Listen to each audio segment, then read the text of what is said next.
Hello everyone. Wait muna tayo guys because this is a very important development.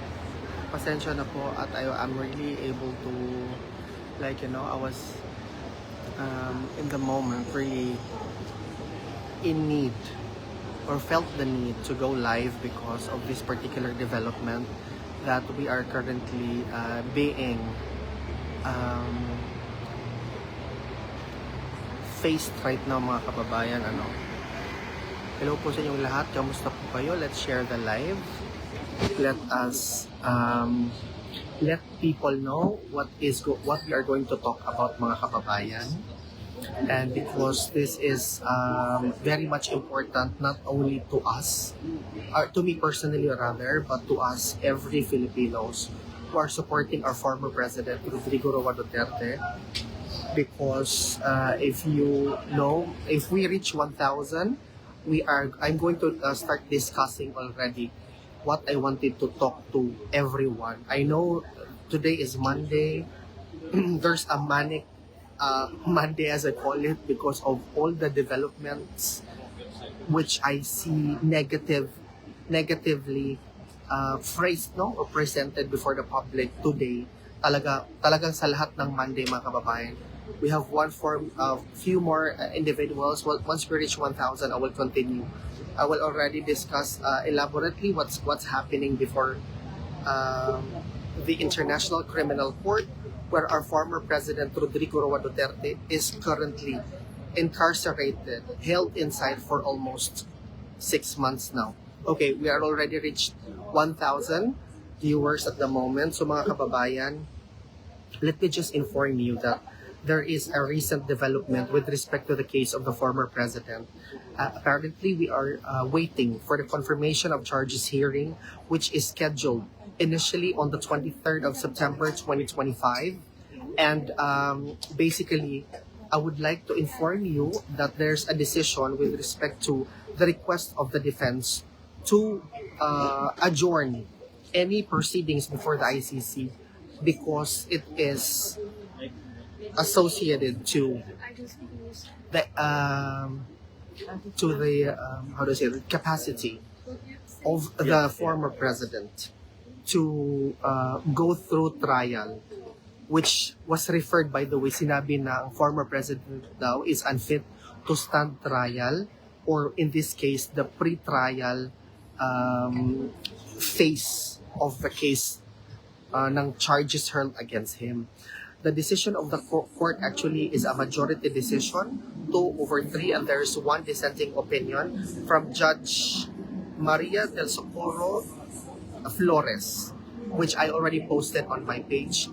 But it is evident already, sinabi po ng korte that the proceedings are suspended until further notice, pending a determination of the former President Duterte's fitness to participate. So ibig sabihin, there is no timeline. There is no date given as to now, as we speak. Wala pa pong date na sinabi kung kailan po magre-resume yung proceedings before the ICC. For the time being, what we can do as people, as supporter of the former president, is to again trust the judicial proceeding. Trust whatever it is that the court is doing.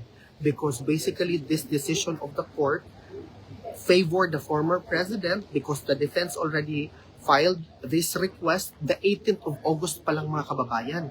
And it took them almost 1 month to decide on this motion. So basically, this motion was not presented or was not provided for public to know, because I did not saw this motion being filed in the court records of the case of former President Rodrigo Roa Duterte before the ICC. So ngayon po, the decision na nila na indeed, based on the defense argument that the former president is unfit to stand trial, and because we are, as the ICC, embodied in the Rome Statute, they want to ensure that it is fair, they are upholding fairness, and they want to make sure that the former president is given all the due process, which, by the way, it is highly questionable already the manner that he was already put into the custody of the ICC. All of the proceedings, most basically, affected the health of the former president because he was surrendered. And the manner that he was surrendered is highly questionable. So for me, I am very much concerned of the question, how is our former president? What was the basis of him being labeled as not fit to stand trial? Yan po ang question ko bilang isang tao, bilang isang concerned Filipino with respect sa nangyayari kay former President Rodrigo Roa Duterte. So yung sinasabi po nila na supposedly confirmation of charges hearing on the 23rd will no longer transpire, will no longer occur. Wala na po yun. We are going to wait for the announcement from the court kung kailan po ba ang next na confirmation of charges hearing. Because ultimately, lahat po ng proceedings ngayon surrounding the case of the former president is already adjourned. Wala po lahat. Even the Office of the Public Counsel for Victims and the prosecution, who by the way opposed the request to adjourn or postpone the confirmation of charges hearing on all of the other things surrounding the case. They opposed that, but the court deemed it necessary and appropriate that pending the determination of how fit the former president is with respect to the trial will be given to the former president as form of his due process, supposed due process, mga kababayan.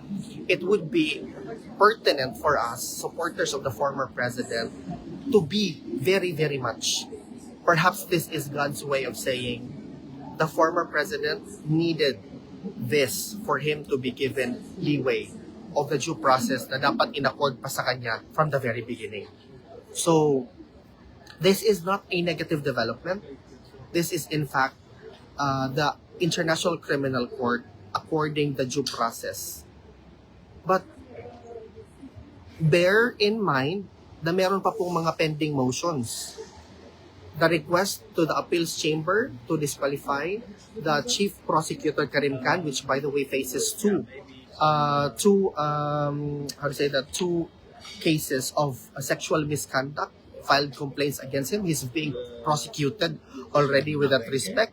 And then the second one is the pending motion for interim release, which also has not yet been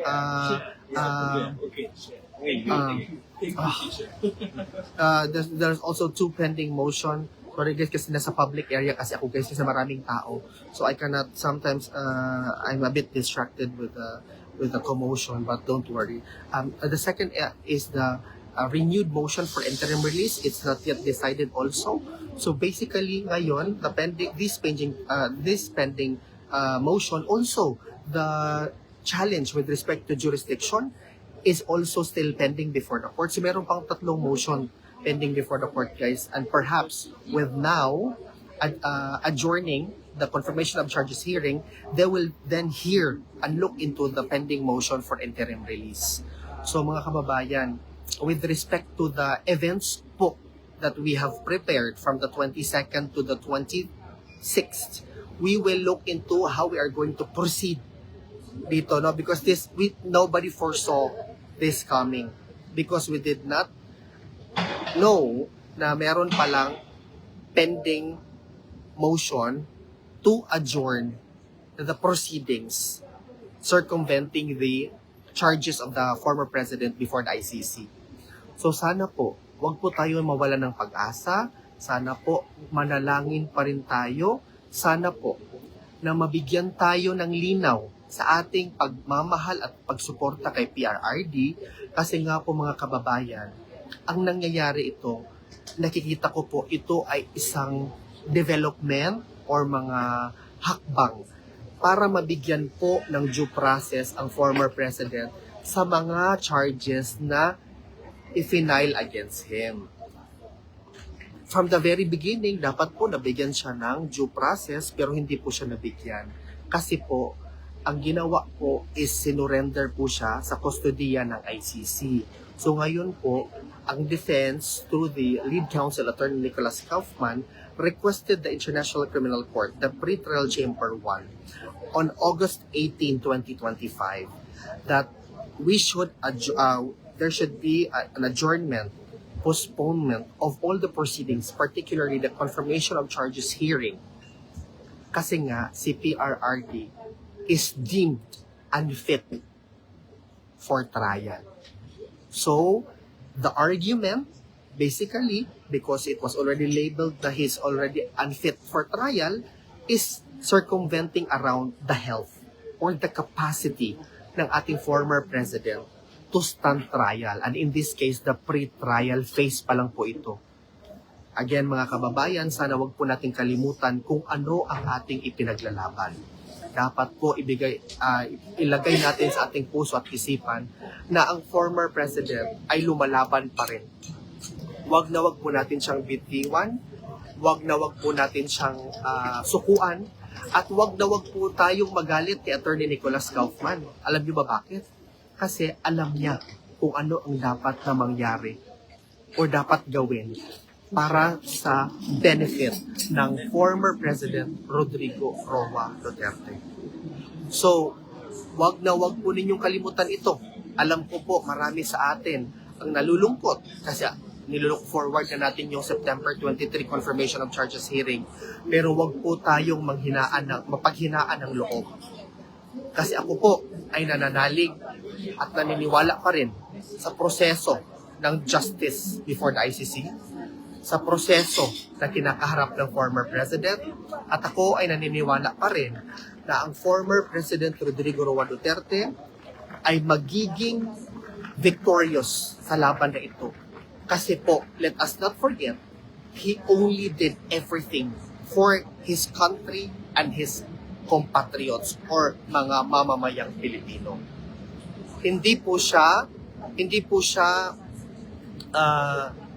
karapat-dapat na makulong sa loob ng ICC detention facility, pero mga kababayan, he was put under such circumstances as a product of a collective effort by few individuals who did this to him because he wanted or they wanted the former president to be gone from the political landscape.